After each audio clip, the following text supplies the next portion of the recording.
Hey parents and coaches, are your kids using the right glove?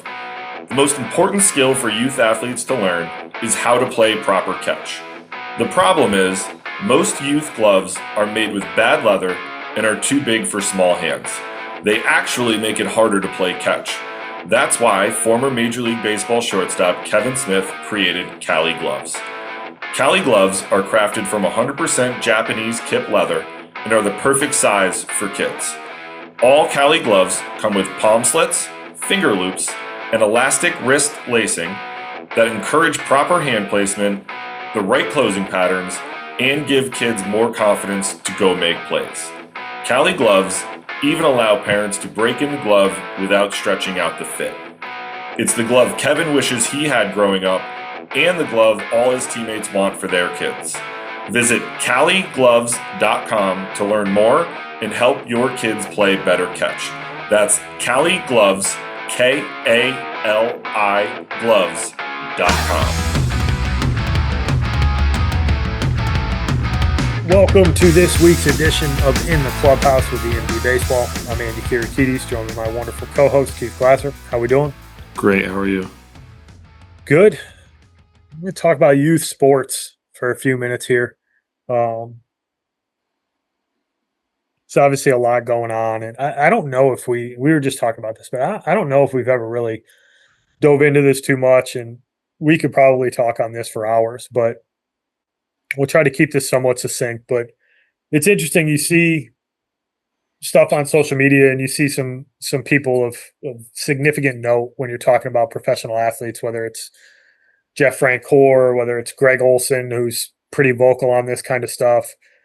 Jeff Teague recently spoke about it. I've heard Carmelo Anthony talking about youth sports broadly.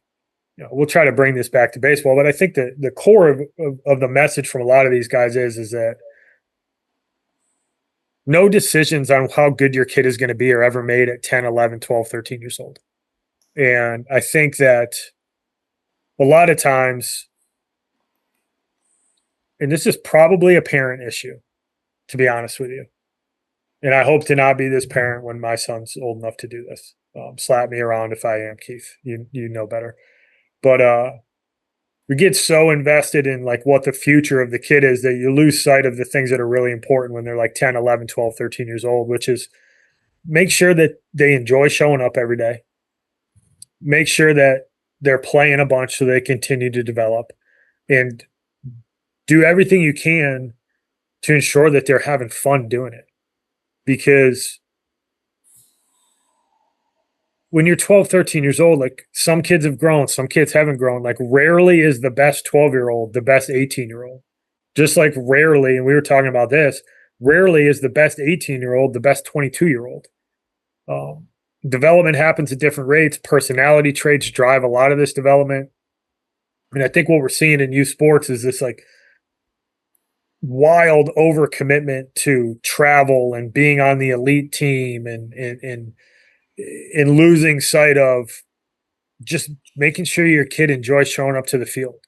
Go get them ice cream after the game. Like make sure they're having fun, and don't make it a business for the kids. Because if you do it at 10, 11, 12 years old, like eventually you're just going to wear them out and they're not going to want to play. And, Jeff Teague mentioned this the other day on one of his podcasts. By the way, if you don't listen to Jeff Teague, he's absolutely hilarious, but he's got some wonderful stories about the NBA. But one of the things he was talking about is youth sports. And I'll paraphrase, but basically he said, like, why are kids from Atlanta going up to Baltimore at 12 years old to play the teams from Baltimore? It doesn't make any sense. Like, stay local, play your games, have fun, teach them how to pass, teach them how to dribble, teach them how to play as a team, like teach them how to do that stuff. And as they get older, they'll figure out how to do some of the other stuff, be able to shoot because they're stronger. And I don't think it's any different for baseball. You're 10, 11, 12 years old. Like my personal opinion is you probably shouldn't be leaving your state to go and play baseball. Now I know we got borders and if you're in Virginia, you can go play in Maryland, or if you're in Massachusetts, you can go play in New York State and whatever. But seeing teams travel to Texas at 11 years old to go play in a tournament with 60 teams, like I guess if that's what you want to do, I guess there's no reason not to. But my opinion, I think you're overcomplicating the stage of development that really just needs to be about the kids having a good time and the kids being focused on trying to get better and learning how to play the game effectively. So that's my opening statement on this particular topic, Coach. Wonderful. What do you got? We had a pause there. We had some noise going on here in the Glasser household. I think we've touched on this quite a bit in a number of podcasts we've talked about, and I don't think it can go understated how little college coaches and scouts care what you do at the youth level. A, because baseball is incredibly difficult. B, this is a unique sport where everyone develops at a very different time frame.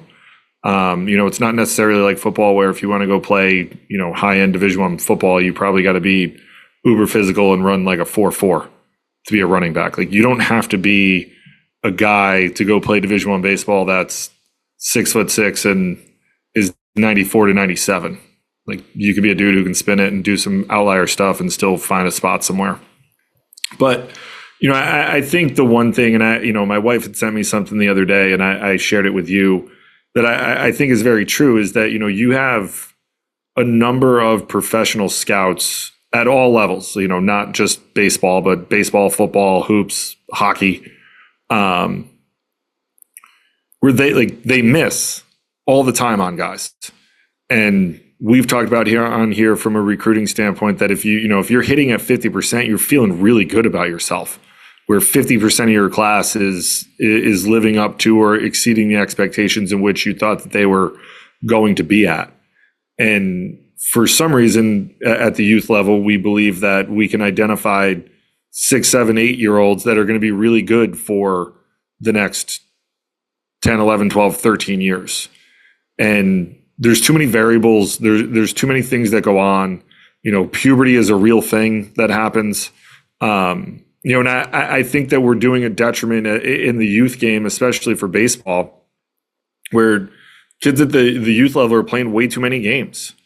And it's designed like, you have 7-year-old travel teams that are playing 30, 40 games. You have 11 and 12-year-olds that are playing 45, 50 games. You get to college at the Division III level, 40 is your max. And then you wonder why these kids have arm injuries. And we wonder why when they get older, they have these issues, right? Like, I do think in some regard, like not shutting down and doing the things it is that high school kids are doing nowadays is a detriment in our game. But I also think that it starts at the youth level with the amount of games they played, and not to sound old, but you and I didn't grow up in an era of youth travel sports. Correct me if I'm wrong. Were you on a 7U travel team that I am unaware about in Great Barrington, Massachusetts? No, we had a 4-team little league. Right. That's what I'm driving at here. In the huge population that's Southern Berkshire County. We might have had a little bit more in Southern Rensselaer County of New York, but we had 12. You played 15 games, and then that was it. Like, Little League was over. Like, maybe you made the All-Star team, maybe you played a couple more games, but you weren't doing anything absurd and playing a ton of games. And then I didn't play quote unquote travel baseball until I was 16. Like, you know what I mean? Like, and it's not to say that what we did, and to sound old, that like what we did and it was better, and I'm the old man yelling at the clouds. But there was a reason behind it, and like you didn't play as many games, and you didn't travel nearly as much. And then when you were, it kind of worked under the system of, if you were good enough, you went and played for a travel team, and then traveled around and played against better players to see how good you were. Right? Like, nowadays, it's any Tom, Dick, and Harry can start a summer team and go play in every tournament in Diamond Nation, Baseball Heaven and NEBC here in the Northeast. So, there's like, just because you're not necessarily taking some of the best players. And listen, the truth is we've all been to those tournaments, and there's teams on there that that you don't have to go see. Like, you know who they are. You've never seen them. You watch them play catch, you do it, and it's like, I don't have to watch this team at all. Like, and that's the reality. And I think that there's, we have a number of, you're probably right with parents, but even with kids who think that, this is an attainable goal and this is what I should be doing. Like, if you don't want to play college baseball, you shouldn't be playing travel baseball. Like, that's just, I believe that. Like, you're just throwing money away for whatever. Like, go play Babe Ruth baseball. It's fine. Play with your friends, have a blast, have fun stories that you can tell your friends when you're older. But like, if this isn't something that you really want to do, don't spend your money on it. And if it is something you want to do, save your money on the front end. Stop traveling when you're 8, 9, 10, 11, 12 years old. Like, it's literally irrelevant.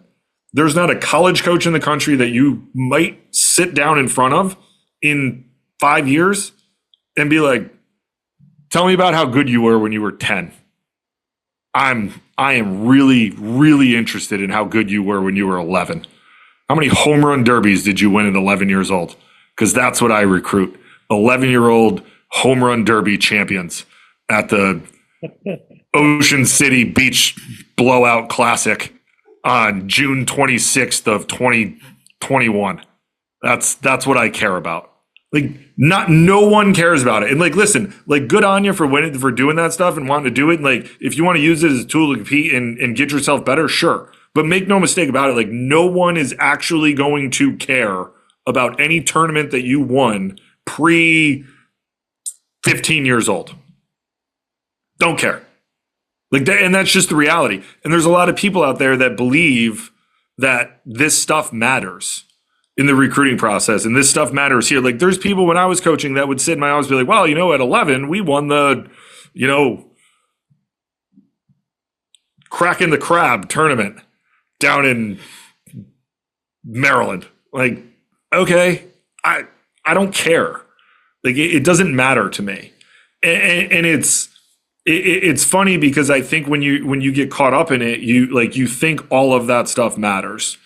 And I think that a good portion of, and I would argue that the higher the level that parents have played, regardless of sport, right? Like, if my son ends up playing soccer, like, I don't know anything about soccer other than I watched the Premier League with you and Eric. Like, I don't really know much about it, but like, I don't know that I would be overly like enthusiastic about doing all this stuff at the youth soccer level. If he's like, my son's 8, like, I don't know how good he's going to be. He's fast for a 4-year-old, but like, that could end real quick. He's the fastest 4-year-old in his kindergarten. Sure. But like, that's not going to get him recruited. That's not going to get him anywhere. I don't know what that means.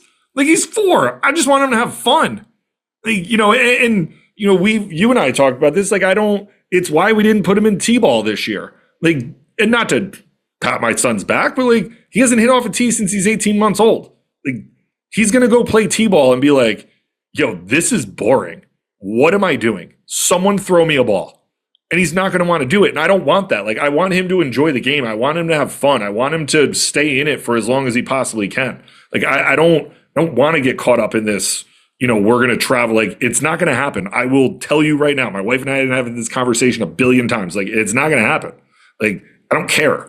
It's like, there is no travel in my son's future until he's old enough to really be able to do it. And I think the other side of it too is like, what's important from, a family perspective. And this is getting deep, but at the same time, like, I want my son to enjoy being able to go on a vacation when he's 6 and 8 and 12, and not worry about, I'm missing the baseball game. And, Johnny, the coach, is giving me crap because we're going on vacation. Like, hey man, this is a 12U tournament. Like, no one signing a professional contract here. Like, no one cares. Like, I know you care, and and people pump it up, right? Like, this is about commitment and it's is about the like at 12, nah, you know, I don't know.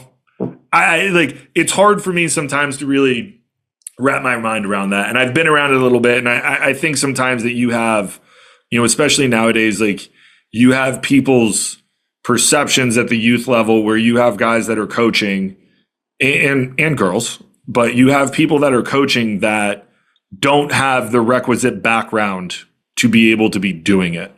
And people take their word as gold.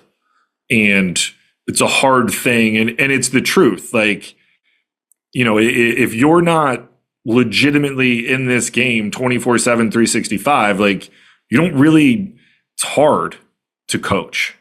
And I think sometimes like things get lost on a lot of people and the nuances of the game and those things. And like they don't know, and they don't know what they don't know. And you have people that believe this stuff, that this is what we need to be doing because Coach Joe says so. Like Coach Joe is also an accountant.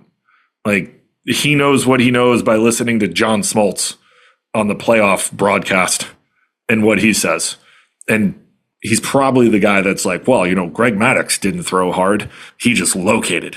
You don't need to throw hard. Like Greg Maddux is one of the best pitchers in the history of the earth. Like he was put on this earth to throw a baseball the way that he did. Like, yeah, stop using those examples. And I think that it's hard for people to kind of separate that out and seek out the people who actually know what they're doing. And we need those people to keep the youth game going. But I think that and keep people in baseball. But at the same time, like I think we need to have some semblance of an idea of how to be able to do this safely and to keep more people in the game. And it's not about recruiting. It's not about, being a big leaguer. You and I were talking before we started this, like the last dude that you can think of that has lived up to the hype, and there's a guy every year, but the last dude to do it was Bryce Harper. And what's he now? Like, I feel like he's like 42, but he's not. 32? Right. So like 16 years, like that dude's lived up to the hype. And there was a lot of hype around that guy. But, before him, it was A-Rod. Like very few guys come out of the high school ranks every year and go and end up in the show and be really, really good. Joe Mauer was another one we were talking about, who Joe Mauer was, dude signed to play quarterback and catcher at Florida State when Florida State was really good at football. But, I just think that like the priorities need to shift. The priorities need to shift to keeping kids in the game, letting them have fun, developing their skill set, and making sure from a safety perspective that kids are able to do it. I still go back to, asking youth kids to go play 50, 60 games. Like this game is not designed and their bodies are not able to handle that. And then you wonder in 10 years when they blow out or they're burnt out or they don't want anything to do with it. Like, yeah, man. Yeah, you got they've played 7,000 games since they were 6 years old. Playing 3 games a day on the weekends. Like that's not good for anybody. Two things real quick. And back to like you were talking about like when we were kids, and like the one thing that we didn't do is we didn't play more than a doubleheader. The other thing that we did is we practiced a lot, which is something that I don't think happens a lot anymore with travel. Is like they just go and play games and you don't practice, right? So that's something that I think is missing. I truly think that that's missing from youth sports, specifically in the travel ball world, is that they don't practice enough. Like they go and play their games Thursday, Friday, Saturday, Sunday, or whatever it is, Friday, Saturday, Sunday, and you try to make it out of your consolation bracket or whatever it is. And then everybody disperses and then you come back and you play again on Friday. But you don't, most of these travel organizations, it's not all of them, I'm sure some of them do it, but they don't go and practice. They don't work on cuts and relays. They don't work on bunt defense. They don't work on base running. They don't work on the game type stuff, which oddly enough is that they don't work on it as youth, but we do it in college. Like we practice that in college. There's a really interesting clip there's a Florida Gators Twitter handle. Some college kid probably goes to practices and videotapes and whatever, and he's writes about Florida Gator baseball. and he was at their practices and he was videotaping their practices. Like, you want to see what a practice looks like in college? They're doing bunts on the field, pressure pack situation. We're doing that in college, but we don't do it in the youth game. So like, it's kind of flipped itself on the head. You would think that in college you would focus more on the reps and less on the baseball, like situational stuff, because the kids would be advanced enough to do it. But they actually focus on that a ton in college. Like, we used to tell our guys, practice time is team time. If you need individual work and you want more swings or you want more ground balls, like, you need to come after. But the 2 hours that we're on the field as a team, like, that's team practice time. We're going to do team stuff. We're going to work on things that help us win games outside of your swing and your ground balls, right? Do we take those reps? Yeah, absolutely. But they don't practice enough. And I think that is huge. The other piece of it that I think is, not to cut you off, but you nailed it. Like, nailed it. Like, the practice side of things has gone by the wayside. And I think that when we've complained about it on here before from a coaching standpoint, like, when kids get to you, they don't know how to take leads. They don't know how to bunt. They don't know bunt coverages. They don't know any of that. Like, and that's what it boils down to. Like, the things that actually matter when you get to the next level are not being taught at younger levels. And it's either A, a lack of understanding, I guess, to my point earlier, or B, a lack of just not doing it. And the kids who get taught how to take a lead, how to correctly take a turn at first base, how to line up on a double cut, who've been drilled on where to be on the field and the timing of things and how rotations happen and different stuff like that. Simple stuff like a pitcher being able to go back up the right base or taking the proper route to first base on a PFP. Like, that's stuff that the kids who are taught that and are in high school programs that teach that stuff, are in travel programs that practice and teach that stuff, those kids, they are equipped. They are so much farther ahead than some other kids who get to college, because it's something they don't have to worry about. That stuff is easy for them because they've already been taught it. The other thing that I think is really profound, might not be the right word, but coached for a decade. I had the chance to coach some really, really talented players at William and Mary.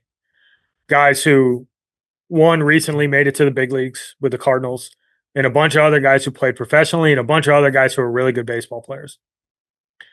And having been separated from that from a little bit and really thinking about it, we're talking about having fun at the youth level and enjoying showing up. It's no different when a kid's 19, 20, 21, 22 years old and they're at college. As soon as they don't enjoy showing up to the field, it is over. It's over. It is over. And I've seen it happen. I've seen guys who, by the time they're a sophomore, they're just worn out by the grind of it. They're worn out by having to show up 6 days a week. They're worn out by the lifts, and they stop enjoying doing the stuff that they have to do. And their careers are over. They might play 2 more years, but their careers are over. Everybody shows up to the park sometimes and you're tired and you're stressed out because of class or your girlfriend broke up with you or whatever. Like, those days happen, right? You have off days. But every kid that I was around that was a good player or a really good teammate, probably more importantly, they all enjoyed showing up every day. It was fun for them. Practice was fun. They liked being in the locker room. They liked the ritual of it all.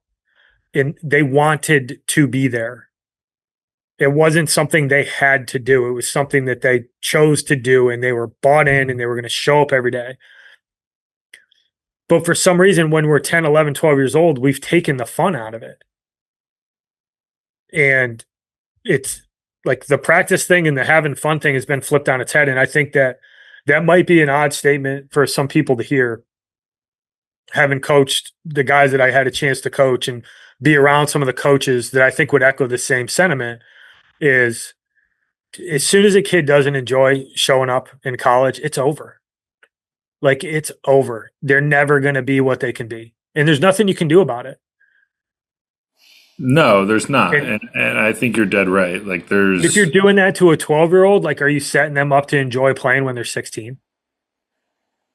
no. I think the other side of it is like, what is your goal?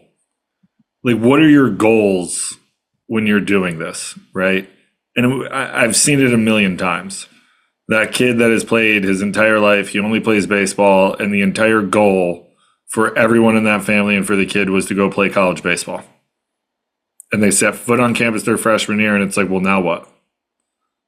What do I do now? I achieved this goal that has been talked about for the last 13 years of my life. Now what? And that's where you end up in this situation, a similar situation, what you're talking about, because now it becomes a grind because you haven't had to practice 4 times a week. You haven't had to travel. You haven't had to go to class. You haven't, and all of a sudden, like the joy gets sucked out of it, and you don't enjoy doing it anymore. And those kids wash out. They do, and you know, I was fortunate enough to just like, yeah, I mean, I coached for 16 years. Like I coached All-Americans at all 3 levels, Division 1, 2, and 3. Coached guys that played professionally. I played with guys who played in the big leagues, a number of guys who played in the big leagues, but like we all grew up and did kind of the same thing. And, you know, I just, you know, you go around, I think you'd be shocked at the amount of people who are, or the amount of guys who are in the big leagues and playing at a super high level in the, you know, the 4A and high end AAA guys that were not studs their entire lives. Just good players who really enjoy showing up to the field every single day and just outwork everyone else. And that, I think, is the answer more times than not. It's not always going to be the most skilled guy. It's the guy that legitimately enjoys showing up to the yard every day and working as hard as he can to be as good as he can. And it'll take you as far as it will. Like eventually, the game will tell you when your time is up. For some of us, like us, it was the day your last game was played and the draft ended and no one called you. And it was like, well, on to the next. But, you know, I just think that, like, you know, this game can afford you so many things in life, and I was fortunate enough to do this from a playing perspective for 4 years, a coaching perspective for 16, you know, and it's 20 years with my math, and then doing it on this end now, consulting. I'm still involved in it, and it's afforded me a lot of things. I've gotten to travel all over this country. I've seen a lot of really good baseball. I mean, for 16 years of my life, you know, I got to. My job was to just watch baseball and coach it. And that's a pretty cool thing. You know, this job has afforded me my family. I met my wife coaching in this business. Like, there's a lot that I owe to this. And it wasn't because I was pressured my entire life to attain something that, you know, but the goal was never to make it to the big leagues. Right? Like if that was something that happened, awesome. Like the goal was to find the right place that I could go play college baseball in and have an opportunity to be able to play quite a bit and see where that got me. And, you know, I was able to do that. And I think that knowing where your priorities are and understanding that, especially at the youth level, like kids still need to be kids. You know, we barely have 2 sport athletes anymore. There are really no 3 sport athletes anymore, where, again, to be the old man yelling at the clouds, like a lot of the guys that we went to college with and played with were bare minimum 2 sport athletes. Most of them were 3, right? Like most of them were, you know, played something in the fall, whether it was football or soccer or, you know, something. You know, a lot of guys played hoops. You know, I wrestled. Well, we had, you know, Joey Sargent was a big time wrestler. You know, obviously we all played baseball in the spring, but there were a lot of guys who were multiple sport athletes. And I think that it's important in this game to get kids away from baseball for a little bit, not because you don't love it. Like, you know, sometimes it makes it even better, but, you know, to that break, this game's too hard. Like you hit 400, people think you're really good. Like, you're still failing 6 out of 10 times. Like, the more you fail, sometimes that can wear you out. And if it's a continued thing over the course of a number of years, all of a sudden it's like, what am I doing this for? What am I putting in all this work for? What am I doing this for if I'm just going to go out there and not be good? And I think that happens to younger kids who do this over and over at a clip that we've never seen this before. And I think that the argument could be made that a lot of the injuries we see, and I'm glad that Major League Baseball has taken a step forward to, with the scouting shutdown, and the NCAA has shut it down, but like, it's got to be a buy-in at the youth level too, that we don't have uber young kids playing 40, 50, 60 games, because that wear and tear their bodies can't handle it. College guys' bodies can't handle it. And we're talking about 18 to 22-year-old kids who are in the weight room 4 to 5 times a week. Like, their bodies break down. What do you think is going to happen with a 10, 11-year-old? I'm not a doctor, but logic would tell me that after staying at a Holiday Inn Express last night, that you might end up having some arm issues down the road.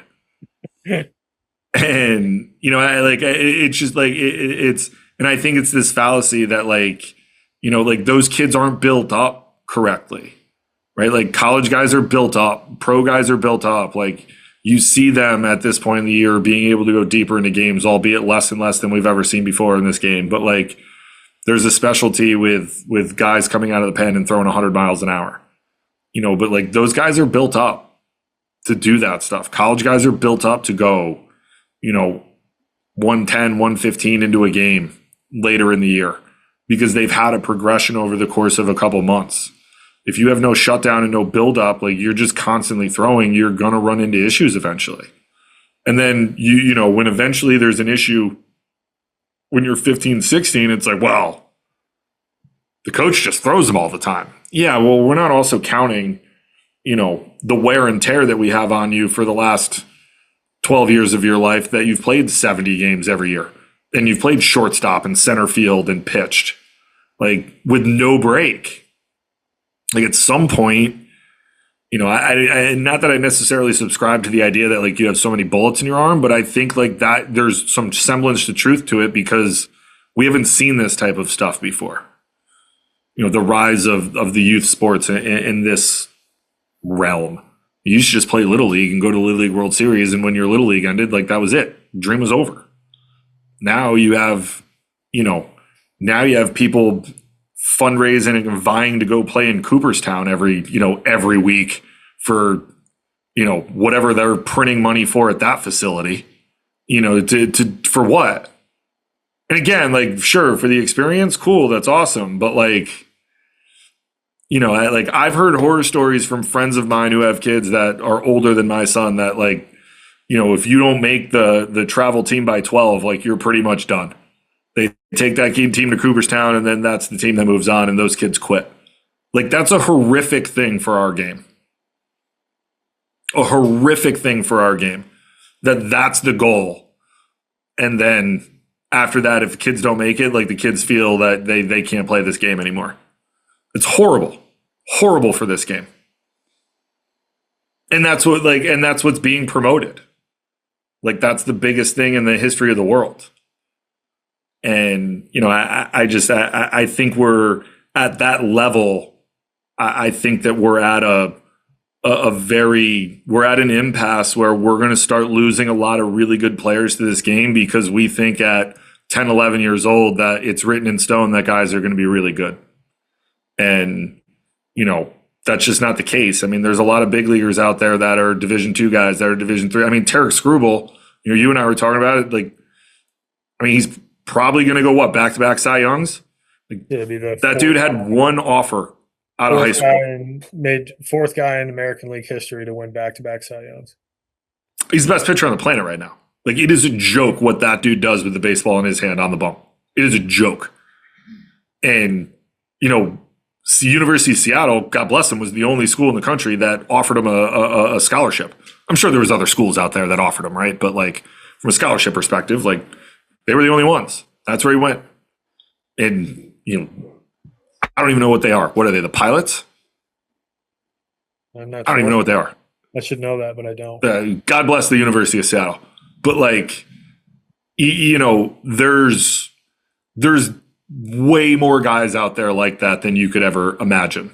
And to think that your career from a baseball standpoint is done, or your son's career is done at 12 because he didn't make some meaningless tournament that everyone has to pay for and fundraise, like, that's a shame. I think that it's bad for the game that's where we've gone, that we think that is like the be all end all of what's going on. I think to sum it up, like, the best 12-year-old is rarely the best 16-year-old. The best 16-year-old is rarely the best 18-year-old. And the best 18-year-old is rarely the best 22-year-old, and so on and so forth. And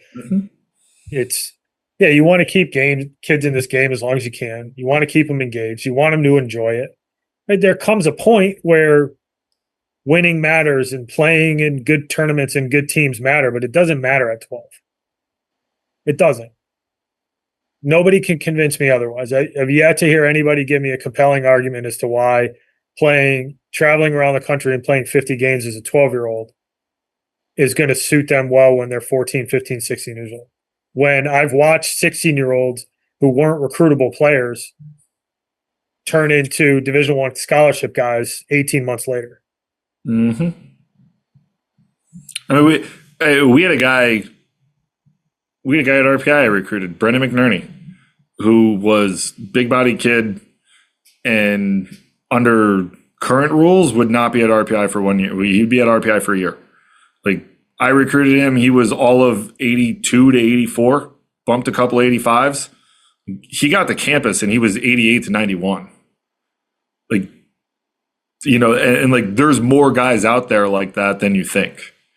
And, I just think that there's, you're 100% right that rarely is the best 12-year-old the best 14-year-old, 16-year-old, 18-year-old. Does it happen? Sure. Yeah, it does. But generally speaking, people are going to catch up. And this idea that at the youth level, that's what, we need to push all our eggs into a basket of a tournament that in the grand scheme of things is literally irrelevant in anything that goes on. And like, I'll even take it a step further to the point of like, if you as a player or you as a youth coach think that going to a tournament at 12, wherever, whether it's Cooperstown or whatever, and like, that's the pinnacle of your athletic career, I would argue that you didn't have a great athletic career.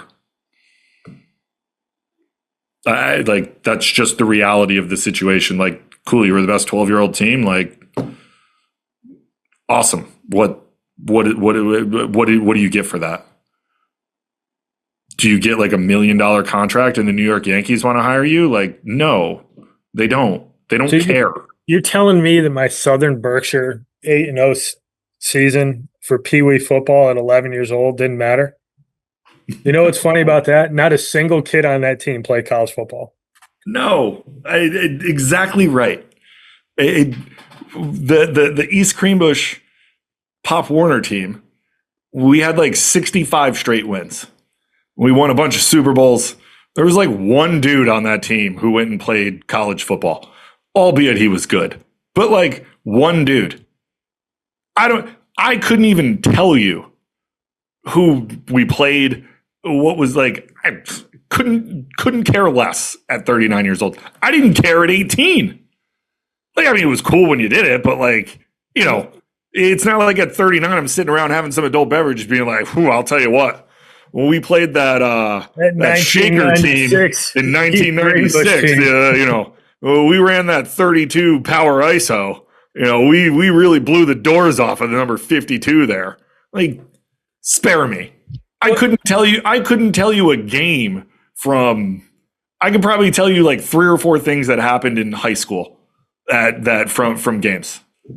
And most of them are something that was so like, it was more funny than it was like the actual gameplay itself.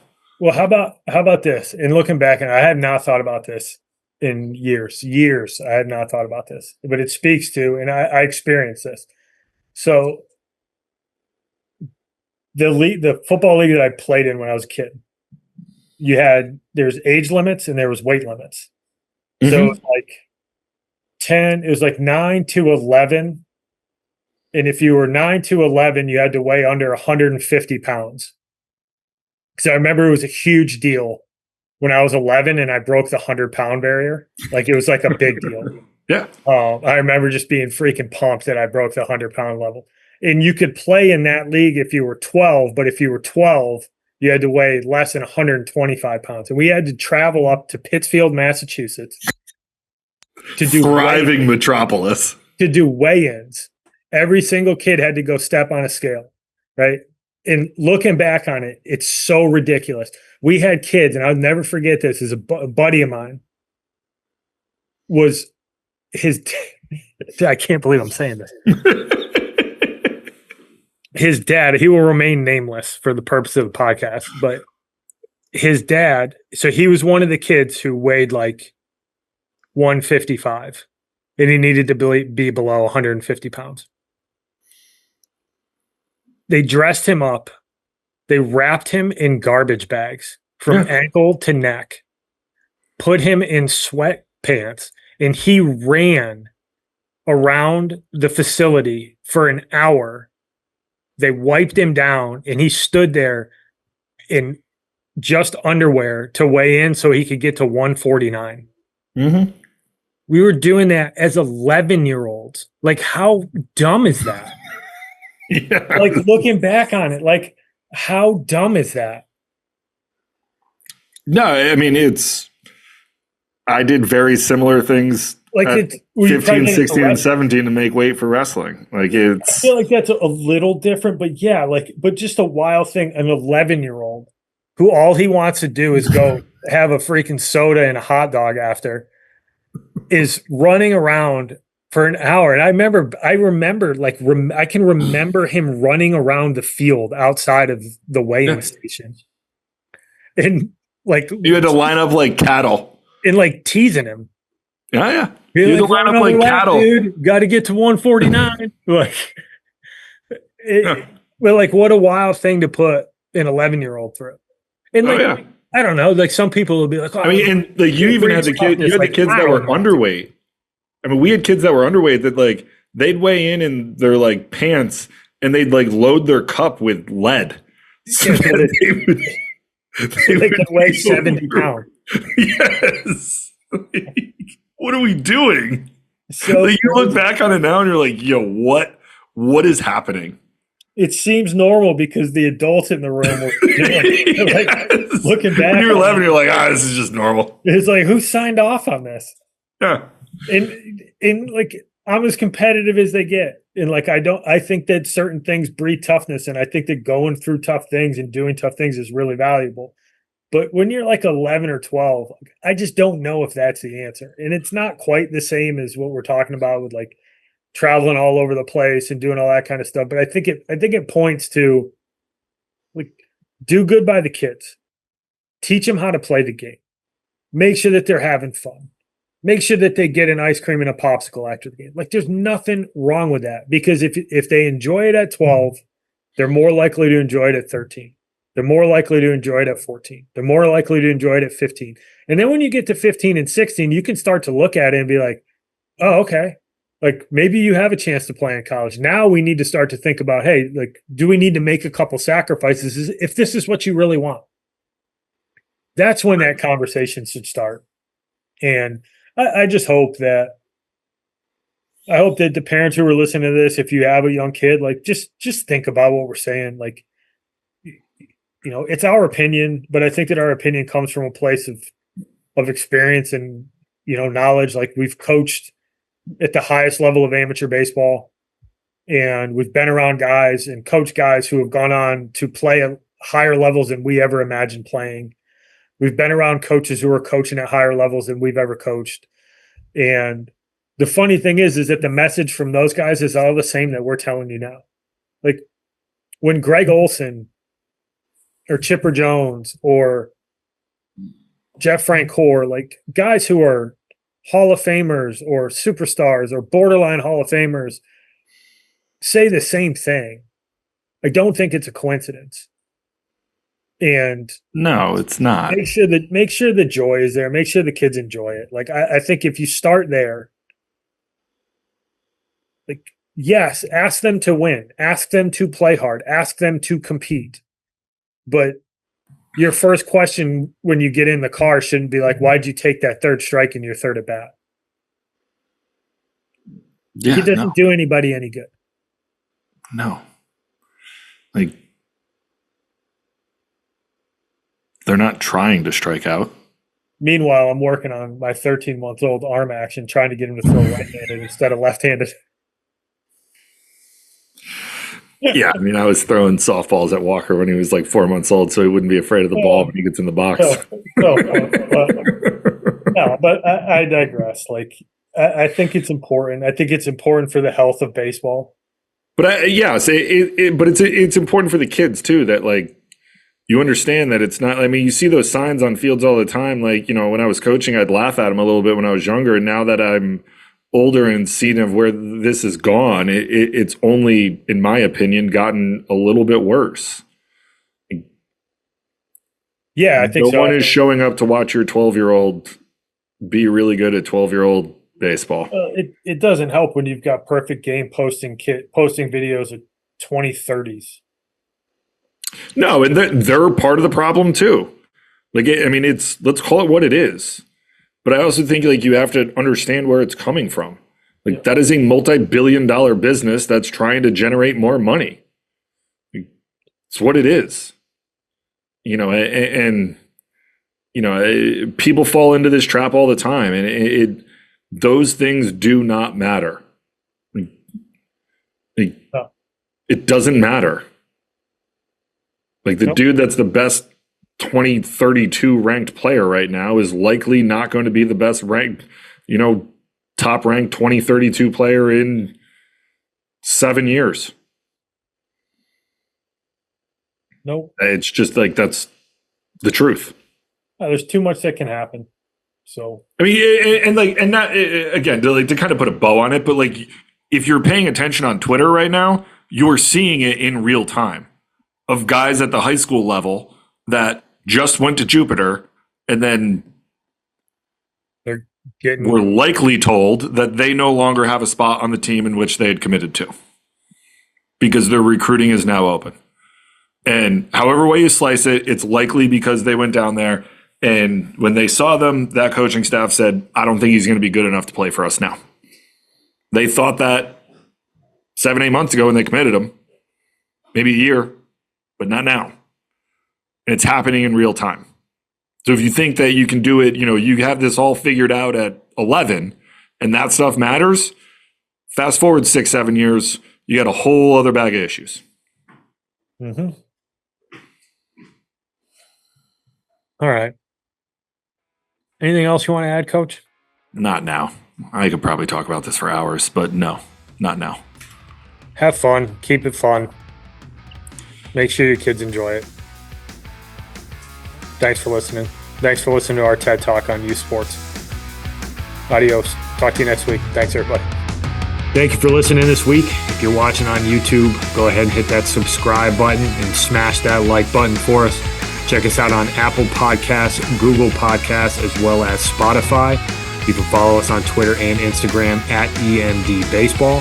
If you want to find out what me and Keith do to help families and players navigate the recruiting process, go ahead and check us out on emdbaseball.com. Take a few minutes to check out our new online academy. I promise you'll get some good information out of that. Thanks again for listening. Check in with you next week.